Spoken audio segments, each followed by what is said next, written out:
Good afternoon, brothers. Guests. Oop. Look at the time.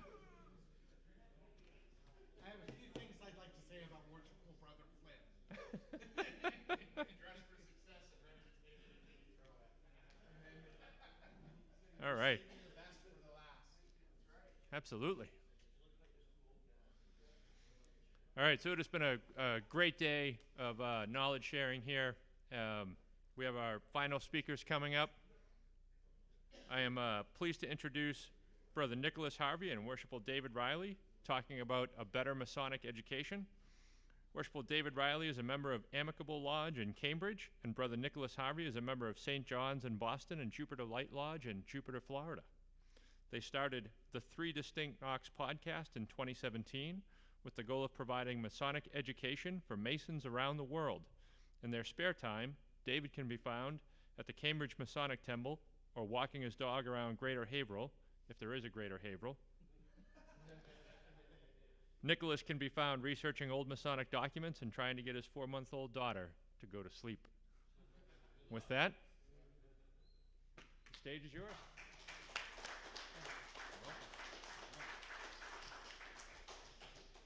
Nicholas does all that and maintains his grueling schedule as the one surviving member of One Direction. So, love. It's all No, love. don't think so. Right, go ahead. When we talk about Masonic education, we have to be clear about what we mean.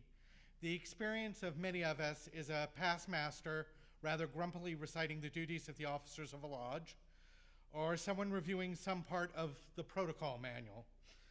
For candidates, we think of the traditional memory work, or perhaps some testimony regarding the participation of Brother George Washington in Freemasonry. Did you know he was a Mason? Literal father of our country. That makes me feel so sorry for Martha. We actually heard that in Lodge one time. That's why we always say that joke. And it continues to appall. These are indeed all Masonic education, minus the literal part. But we are mistaken, and we do our craft a great violence if we believe that these are the limits of Masonic education. Most of us have, with varying degrees of insight, said that Freemasonry is a beautiful system of morality illustrated by symbols and veiled by allegory. We thus confess that our institution is a school of philosophy and of ethics. We admit that our ritual is rich in symbols and allegory, which requires study in order to be rightly understood. What we will talk about today when we discuss the needs and desires of millennials and their younger cousins and prospects more broadly coming to the craft are generalizations. The younger that a man making application to Freemasonry is, in my experience, the more likely it is that these things will be true of him. It should go without saying, however, that each man coming to our gentle craft is an individual whose experiences, expectations, needs, and desires are unique. Why do you call it gentle craft? What is this, a pop quiz in the middle of the presentation? Just answer the question. Merriam-Webster Dictionary definition C, possibly definition E. C, archaic, but meaning distinguished or honorable. We use a lot of archaic language in the craft. And gentle craft is a time-honored way of describing Freemasonry. Definition E is appropriate to a person of high social station, such as she instructed him in the gentle art of conversation. So, gentle craft. That wasn't gentle.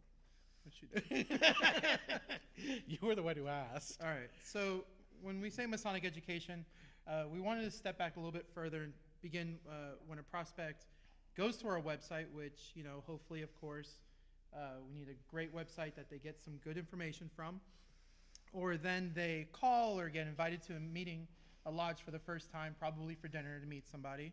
And I'd wager that most people even do a small bit of research before they get there. I hate this weird, don't Google anything, even though you're about to spend $500. Yeah, they're going to Google us. They're going to, but we have to have the answers for them. You've been Googled. But Hashtag me too. what? Googled. They Googled me. Anyway, but they have questions, and we got to be ready to answer those questions, right? especially when they come in and they just did a little bit of Google search, or they read Chris Hodap's book, and they want to learn more.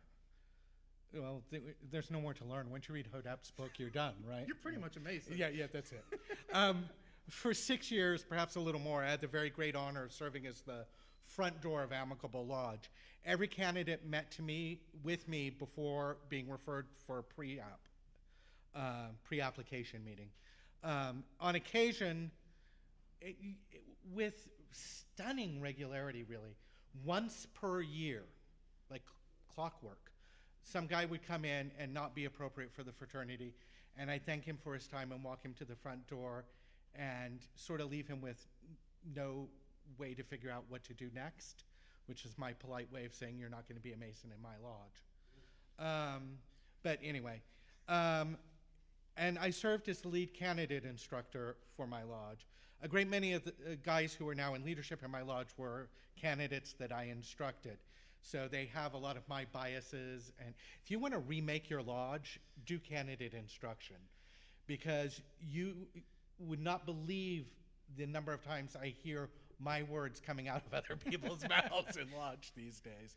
But it was in working with these candidates that I began to realize that Masonic education was a much richer experience than what I had initially had.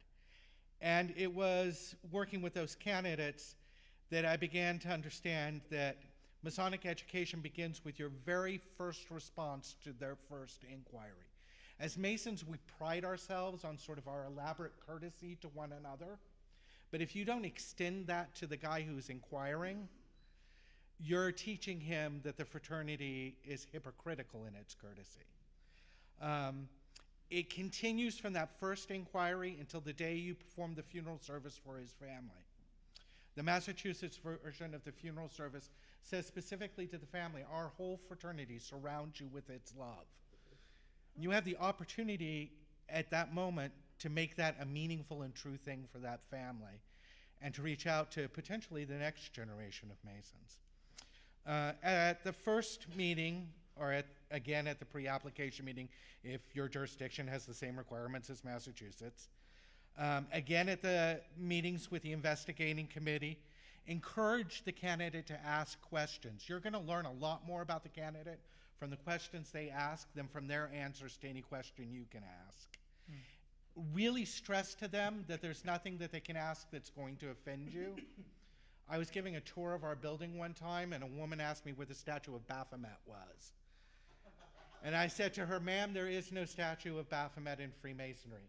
And she said to me, can you all say it together? You're not a high enough level Mason to know. And I'd just taken the Scottish Rite degrees at the Valley of Boston, and I was feeling fairly new to it. I was feeling very full of myself, and I said, madam, I'm a 32nd degree Mason. If there were a Baphomet, I would know. And she actually turned tail and ran out of the building. But anyway, there is no question you can ask me about Freemasonry that will offend me or that will put me in a position where I can't answer it. Someone who's profane doesn't know how to put me on the spot. So really let them ask those questions. Encourage them to write them down and bring them back to you. The candidates' questions will tell you how seriously they're taking the application process. Have they really thought this through? Have they really considered the amount of time that they're going to be giving to the fraternity? And whatever you do, I know we all joke about it, but don't tell them it's only one meeting a month. It's been one meeting a night for most of my adult life. What sort of questions do you normally get? We get a lot of questions about the process of initiation. I think a lot of guys are nervous that they're going to be humiliated or embarrassed during initiation. My way of putting them at ease, which probably doesn't do much for them but amuses me, is to point out that Ben Franklin once said of George Washington that he was a courteous enough president of the assembly that they could have had him stuffed and he would have served the same purpose. Meaning that he was, very stiff and concerned with his own dignity. And if George Washington survived our degrees, so will you. Don't worry about it. Nothing we do is intended to embarrass a candidate. Nothing we do is intended to humiliate, and we all went through the exact same process. That usually puts that at ease. They ask about dues, and in my lodge, dues are a serious commitment. My lodge does not play. I make payments to make my dues because it would be too much to come out of one paycheck. We talk about why Freemasonry keeps things secret. They ask about that. And I give them both answers, or what I consider to be both answers, which is that we have secrets that used to be, like before we had laminated ID cards, the secrets were your laminated ID card to prove that you were a Mason. And the other kind of secrets we have are the same kind of secrets that your family or your church or your business has. It's stuff that's nobody else's business. So it's secret. We get questions about why we don't admit women, which was the reason I wrote. You can go to Three Distinct Knocks and find my paper on Freemasonry as a feminist institution, which I really do believe. That one of the things Freemasonry does is teach men to have a mature masculinity. So my flip way of saying it in the paper, much nicer. But my flip way of answering the question is to ask a woman, if it's a woman who's asking me, have you ever met a man who was old enough to be a man but was a boy? Yeah, we fixed that. Oh. If you want that fixed, leave us alone. So we get those questions. And we get a lot of little questions about what am I expected to believe? What am I expected to do? Is there something that I'm going to be forced to do? Is there something? And I tell them, yes, you are absolutely required to come to every meeting of this lodge unless there is a good reason why you can't be there. Freemasonry is not something that you do when you feel like doing it. There have been many nights when I didn't feel like going to lodge, especially when I was secretary. Oh, by the way, Chris Hodop thinks he had it bad. I was raised and they made me secretary. Beat that. Damn. But the lodge is where you belong on that night, unless you have something that's overwhelmingly important, something with your family or your work or something else. You're expected to be there night after night, year after year for the rest of your life. And that's why one black ball is enough to keep you out of the fraternity, because I'm committing to spend the rest of my life seeing you at least once a month. Why are you looking at me like that? Because you moved to Florida. You I think something I'm seeing in my lodge in Florida do a lot better now. It's like that in Massachusetts, in St. John's Lodge, is the guy who signs your petition. When I wanted to join St. John's, I had just moved to Massachusetts, and basically everybody said, you have no friends up here, you don't know anybody up here. You still don't have any friends. Wow. Thank you. And I couldn't get someone to sign my petition because they said, we don't know you. So the guy who signed my petition, Jeffrey Fowler, who is just an amazing person. He's a really lovely man. He really did change my life. He said, before I'll sign your petition, I need to get to know you. Little did I know that mean I'd have to go kayaking with him and canoeing with him and climb mountains with him and go to a funeral with him and go to a birthday party with him. And then I would have never joined the funeral. I would have stopped at rock climbing. I was like, my way. There was so much I had to do. But in turn, he became my closest friend up here. He answered every single question that I threw at him about the fraternity or even just life in general. And more importantly, he walked me through. So like when I got when the application was submitted, okay, listen, we voted on you tonight, this and that, this and that. Okay, and I had to wait. And then after my EA, he's like, hey, listen, he gave me the before speech, the after speech, and he really did carry me all the way through. And that's something my lodge in Florida is doing a lot better now, and we're really excited for that. Yeah, I think the person who signs the petition should be the candidate's main point of contact. Don't put that off on your secretary. The secretary has 5,000 things to do for every meeting. Have that guy be the main point of contact. The secretary can send the official letter telling them when the degree is and that kind of thing. But have the guy who signed the petition be the one who reaches out to them and make sure they're going to be there and make sure they have a suit and prepare your candidates for the degrees. Explain to them that the degrees are allegorical and symbolic. Most men today don't have any training in allegorical thinking. That's evidenced by the rise of fundamentalism across the globe. Talk to your candidates about the difference between facts and truth. And if you're confused about that, I recommend to you the writings of illustrious brother, Dr. James Tresner, 33rd degree Grand Cross. I think that's all part of his name. Candidates also always want to read something or do something to prepare for the degrees, and we do them a disservice when we say there's nothing you can read or prepare. We're trying to avoid spoilers. I get it. That's important. But I think we can tell them, why don't you read Revolutionary Brotherhood by Bullock? It's a great bit of history we can take pride in. It has absolutely the best short chapter on the environment around 1717 that caused the formation of the Grand Lodge and why Freemasonry survived when all those other clubs that were forming at that point in time died. And it talks about our role in the American Revolution. It's especially good for Massachusetts Masons. We can take a great deal of pride in the fact that we did it all. Yeah, I always. That's for Pennsylvania if you're listening. Wow. Yeah. And I also recommend to them that they consider prayer, meditation, or just thinking about the reasons that they want to join the fraternity, what they want to get out of it, how they want to be a better man. And there's always a whirlwind right before a degree where everybody's rushing around and going crazy, and the candidate's just kind of standing there like, what do I do? Right. So what I try to do, I corner them off, and I kind of try to shut the doors and get them and get a few minutes alone with them, and of course, if they're okay with it, like, hey, have you ever tried meditation before? And they're like, what's going on? And I'm like, well, let's just, Who's this strange guy in a bow tie? Yeah, exactly. And then walk them through a kind of mini mindfulness meditation thing. Chuck Dunning does a great little thing for it. And I try to bring their awareness to where they are. Relax your shoulders, feel your toes wiggling in your shoes, kind of bring them there. I tell them the entire lodge has presumably spent many hours away from their own family and friends to prepare for this. This is their night, and they're the star of the show. And I say, take a few deep breaths, and I promise I'll see them on the other side.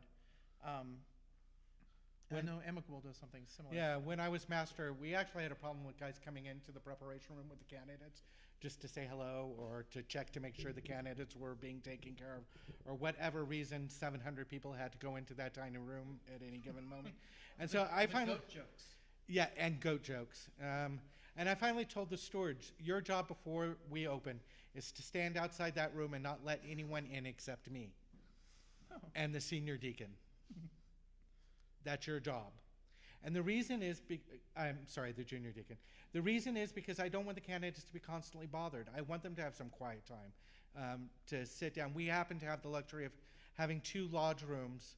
So we put the spotlight on the altar. Once they're all dressed and ready to go, we put the spotlight on the altar, leave them in relative darkness in that room, and let them just think about what they're about to do.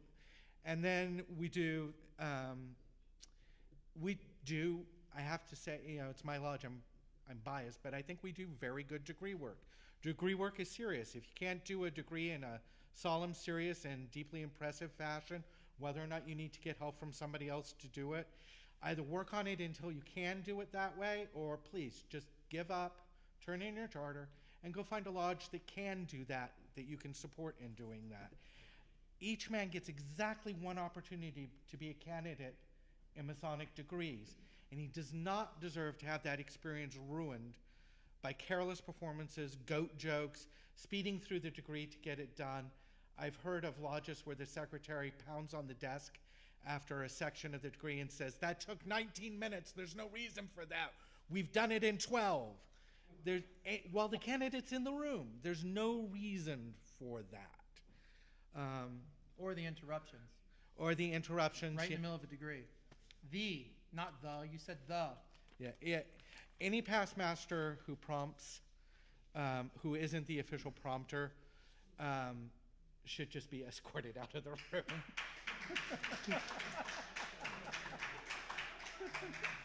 My name's David Riley, and I endorse that message. Yeah, there's nothing worse than when I was master, I told the prompter, I will look you directly in the eyes when I want to prompt. Otherwise, leave me alone. Because I have some oratorical and theatrical training, and I would pause for emphasis or to indicate a change in ideas, and I would get a prompt. And it was annoying to me. I have no idea what the candidate thought it was going on. You know, we want to create the illusion that these are our words to the extent possible. I mean, I'm sure the candidate figures out there's a script at some point. but we want to create the illusion that these are our words, our beliefs, our feelings. And having the prompter interrupt to jump in every 30 seconds is really not ideal. And what's worse is the guys on the sidelines prompting with the wrong word. So that's, when it comes to the craft, younger men are seeking a genuine initiatory experience. They want an ongoing spiritual experience without dogma.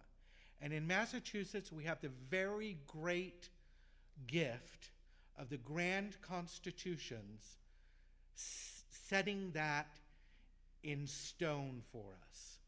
Because in the section, how many of you have read the section of the Grand Constitution on landmarks? How many landmarks do we have in Massachusetts? No. 7, but it's okay. I love you anyway. And we say they're not inclusive. At some point, someone may do something wrong, and then we'll tell them they're violating a landmark. But be that as it may. One of the landmarks is the immortality of the soul dogma of Freemasonry. Boom. So nothing else in Freemasonry is allowed to be dogmatic, no matter what your oldest past master tells you. The younger guys coming in, I almost said these kids. I'm getting really old. It means that instead of providing them with answers, what they want is someone to ask them really good questions and give them space to think of the answers. Allowing a group of candidates to explore the rich meaning of the degrees together provides a deeper, more meaningful experience than just providing stock answers or telling them to just memorize the words and be quiet. Equally, you must respect that these are adults. They are unlikely to accept because I said so as an answer. They have little to no tolerance for answers that take the form of that's because it's the way we do it. They do, however, like tradition. They just want it to make sense. And they appreciate an educator who has the confidence to say, I have no idea, but let's find out together. Right, and that's the iron sharpens iron type thing. I would say my generation and my cousin's generation. Gen X, E. What's the one after millennial? Doomed.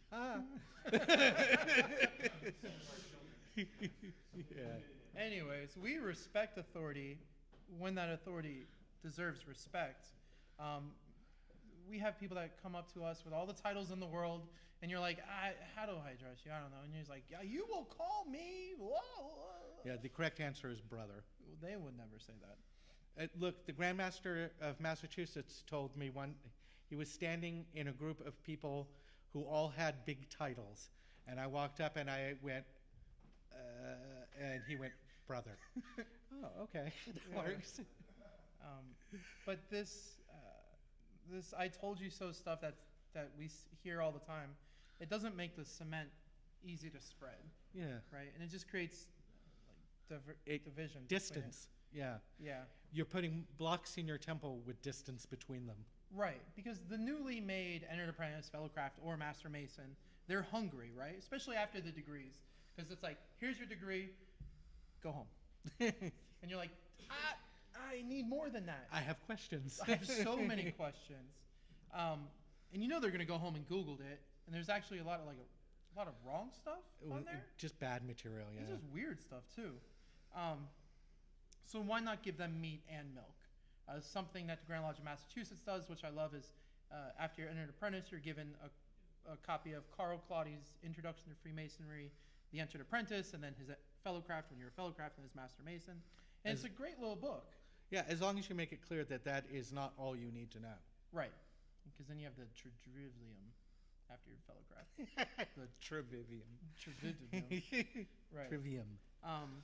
And one thing I loved, at least we did it in the Grand Lodge in Boston, was once a month, all the EAs from the lodges in the area came together, and it was just the EAs in a room with a super smart brother, and we all got to ask questions, and everybody raised their hands, and basically the guy went around and kind of did a mini EA degree by himself, and he kind of walked us through it, and we were like, wait, pause. Why did we do that? What was going on there? And then we got to talk amongst ourselves, but also expands our brotherhood a little bit, because now, hey, you're an EA. Oh my gosh, I'm an EA. Let's get together and let's hang out. Let's study together. And it just grows it more and more. It's important for your candidates to realize they're not joining just a lodge, they're joining an international fraternity. Yeah.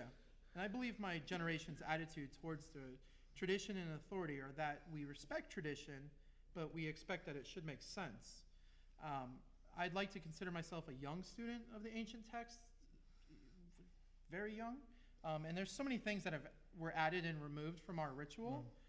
There are countless parts of our ritual that could be taken apart, analyzed, researched deeper. And just when I think I understand something, I come to you and you're like, you didn't think about it this way. And I'm like, back to the drawing board. I'm completely wrong. That's the reason symbolic language is so rich, is because it can mean multiple things, multiple layers, different people, different times. It can speak to them in different ways.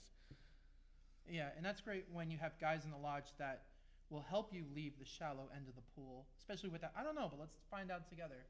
And you start going into the deeper end of the pool and finding more value and more in our fraternity. Right. Brother Hodap was talking about the word woke. And He's so cool. I have a separate So cool. I have a separate take on this, which is that I think the younger guys don't have a lot of patience for evading hard questions. For example, we should not be shy about discussing the history of racism in the fraternity. The fraternity is part of society. Society has racism. The fraternity has/had racism. We have the opportunity to discuss that if we go carefully through the obligation and discuss the meaning of each clause and phrase in the obligation. We should discuss the Masonic meaning of freeborn and talk about how that's been misused in the fraternity in order to support racism.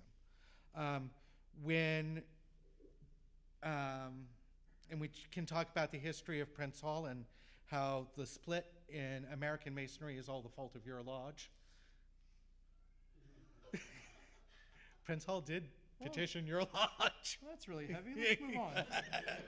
All right. Clap at that. Stop that, Canada. Freemasonry, in my opinion, is a nearly perfect system as it is possible to create in a flawed world. It is, however, populated by men who are, however well-intended, subject to error, and victims of the dominant thinking of their time. One of my favorite Masonic authors, if you read him and don't have any context for what he's saying, he can come across quite racist. But if you read him with an understanding of the idiom of his day, then you can benefit from reading him. Ooh. And that would be Albert Pike. Oh. And in point of fact, Pike gave his version of the degrees to the Prince Hall lodges. So whatever else he was, he cannot be accused of not being supportive of African American participation in the craft. By confronting our history head-on and honestly, we demonstrate that the fraternity is a living and learning institution, capable of understanding its own philosophy better in the light of a new day. We must also have a better answer to the questions, I already talked about why we exclude women. I don't believe that Pike or Oliver or any of the other thinkers of our society from history would have put the answer to why we exclude women the same way I do. But if we're going to maintain an all-male craft, I think it's important that we honestly come to terms with why we think an all-male craft is appropriate. At the same time, I think it is immature beyond belief for any Mason to get upset that there are women who practice feminine Masonry or that co-Masonry exists. I happen to be friends with one of the most well-known female Masons in the United States, Karen Kidd. She's written several books. I've done research for her. I mailed her stuff from the Grand Lodge of Massachusetts that she was having trouble finding. There's no reason we can't be friendly towards each other. If they benefit from the craft 1/2 of the amount that I have, I am overjoyed that they're having a good experience. I won't ever sit in lodge with them because I said I wouldn't, but I'm glad that they're there for those who may benefit from it. What harm does it do me? So I think we have to have better answers for that for the next generation, because they will ask, and they will ask sharply, and we will lose them if we can't give them an answer that feels truthful. Traditionally, Masonic education for candidates involves memorization. Again, Brother Hodat mentioned people coming in and not being able to do the memorization. I really don't believe there's anyone who can't do at least some memorization. We may have to adjust how much they're expected to do because of a disability, but I had a candidate who has extremely severe dyslexia. And the poor guy, if you've seen the Massachusetts cipher, you're familiar with Massachusetts cipher, that was not being helpful. And I finally took the cipher away from him and said, okay, we're doing this the old-fashioned way. It's all going to be mouth to ear, and God help me. And it really did, it worked. I think you can find a way to accommodate everybody without lowering your standards, without giving them a gimme, which I think the vast majority of the guys who are joining our fraternity want to feel like they earned something. And if you rush them through the 1 degree a month and say, congratulations, you're a Master Mason and a member of our lodge, and don't let them have that opportunity to earn it, you're robbing them. Yeah, something I think, well, we know a lot of jurisdictions that you don't only have to learn the catechism, but you have to write a paper and present a paper or something like that, right? Right, and I think that that's an excellent thing to add to candidate education. It's not a bad thing for a candidate to feel like he has to present something in open lodge before he can be a Master Mason. That's reasonable to me. I think it's a healthy thing for a lodge to set expectations. Your Grand Lodge minimum standards are just that, minimum standards. If your lodge is holding to just minimum standards, you're a minimum standard lodge. Damn. My name is David Riley, and I approve this message. You could skip that. Every class of candidates is different. Our education programs for candidates, like ongoing education efforts in our lodge, which are just as important, should be tailored to the interests and needs of the participants.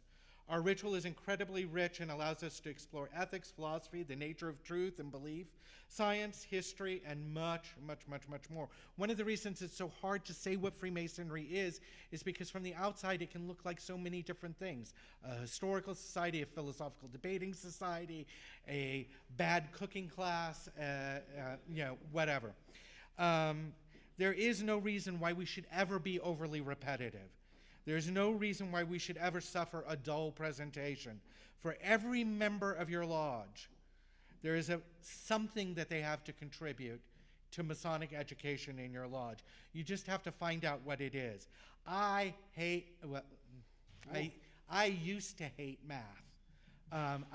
Wasn't good at it. The way it was taught didn't work for me.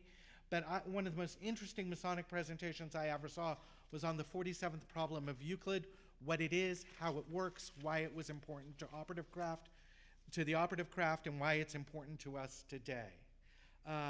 My interest in figuring out what we mean when we say that Freemasonry is a system of morality led me to read a lot about utilitarianism and consequentialism, and led me to discover trolley problems. And I've been running people over with trolleys and Masonic presentations ever since. Yeah. You can see the one on 3 Distinct Knocks if you really are interested. But our history is filled with interesting, compelling, and moving stories, some of which are not about George Washington, that relate to Freemasonry. Bits of history that everyone knows may be refreshed, by being taught from a new perspective. Who knows about the Morgan affair? Who knows the story of Lucinda Pendleton Morgan Harris Smith? We got One guy in the back. Yes. Yeah.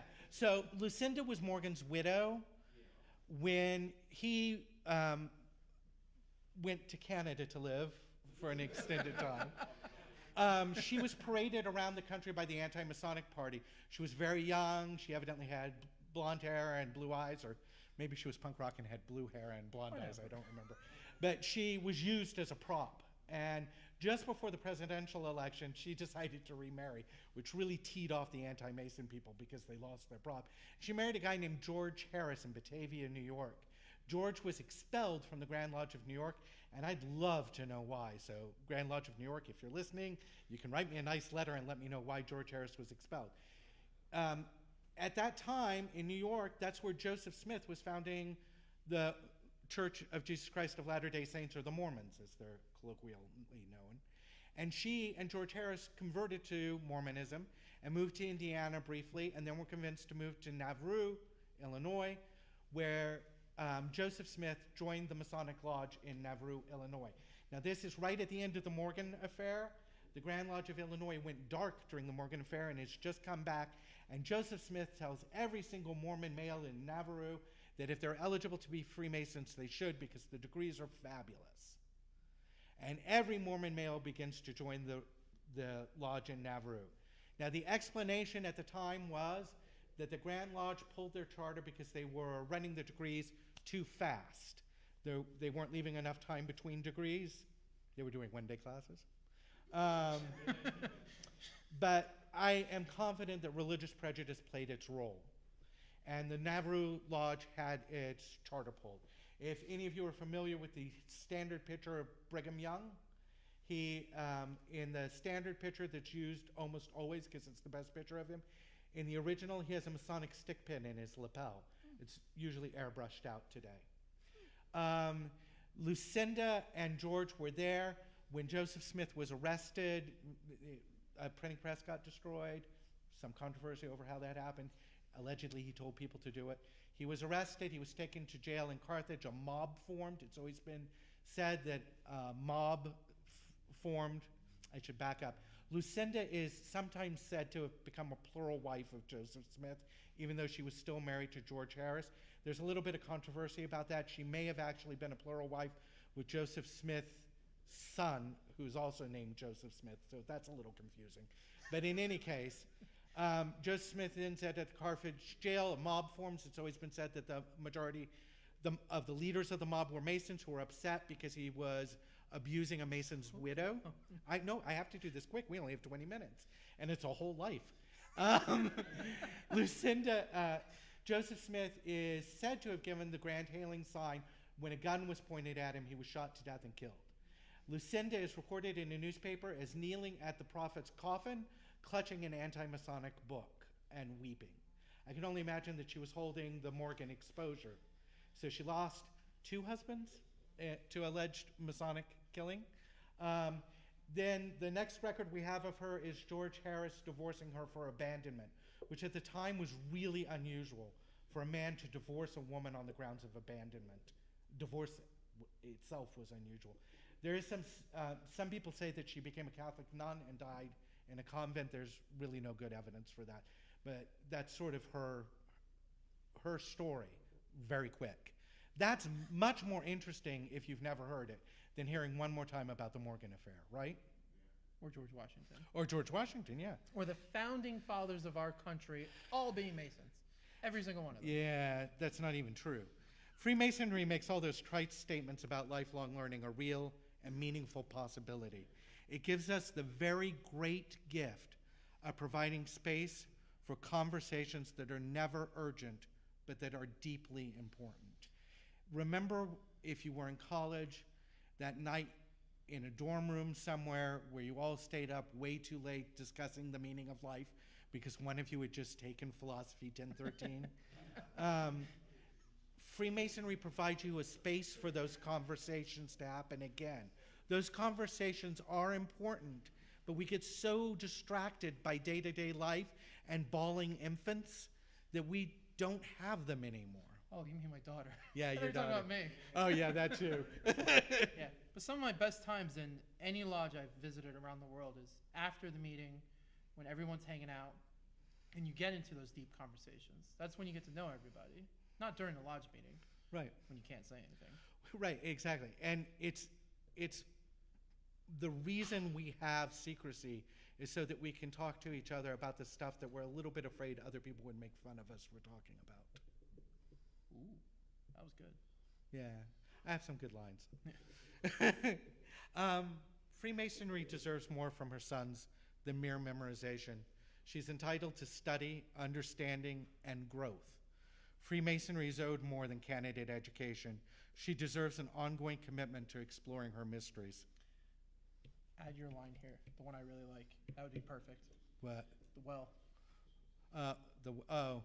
For too long, we as Masons have eaten fruit from trees we did not plant and drank from wells we did not dig. If we don't change our ways, we will soon be both thirsty and hungry. Yeah. Yeah. There's a reason light is used as an important symbol in Freemasonry. When light is present, it illuminates far more than itself. It can be seen at a distance dimly and better, more powerfully as we approach it. Understanding Freemasonry is similar. In a moment of initiation, light may be present, but is of course seen only dimly by the candidate and understood poorly. A lifetime of study, of spending time discussing matters of importance with brethren, of honing our thinking, having friends tell us we're not making sense, of achieving our own understanding, these are things that bring us closer to the source of light. Yeah, and if anyone needs help with Masonic education in their lodge, where can they go to get examples? Yeah, so I did a framework for candidate education in my lodge, which someone insisted that I call the Amicable Lodge Educational Framework, Aleph. Yeah, for the first letter of the Hebrew alphabet. Anyway, and it provides some resources. It's just a list of topics and some resources. So it's not like you're going to find like how to do education from it. But if you're interested, you can email me. You can also go to lodges in your area and see what they're doing for Masonic education and steal the best of their ideas and discard the parts that don't work for you. I was definitely talking about our YouTube channel and our website. I was going to leave it to our marketing division to promote the website. So all the papers that you've wrote, I've wrote, a bunch of Written. Rhetoric, grammar, and logic. are available on our YouTube, 3 Distinct Knocks, and our website, 3distinctknocks.org. And there's a bunch of little sections where they're nice. You can take apart and take it to your lodge and stuff. Yeah, and anything that I've written, you're free to steal. I firmly believe that they're my gifts to the fraternity, such as they are. Anything that's from one of our episodes, you're free to use for your candidate education. Our consumer engagement and analytics division will appreciate you downloading stuff. All of those divisions, by the way, are Nick. I'm just the talent. Obviously, with his words. And yeah, so, and please stop emailing us and yelling that we don't record enough. Right. We have an episode every time I have an idea. Want more episodes? Give me more leisure time to have ideas. Yeah. Do you have any questions?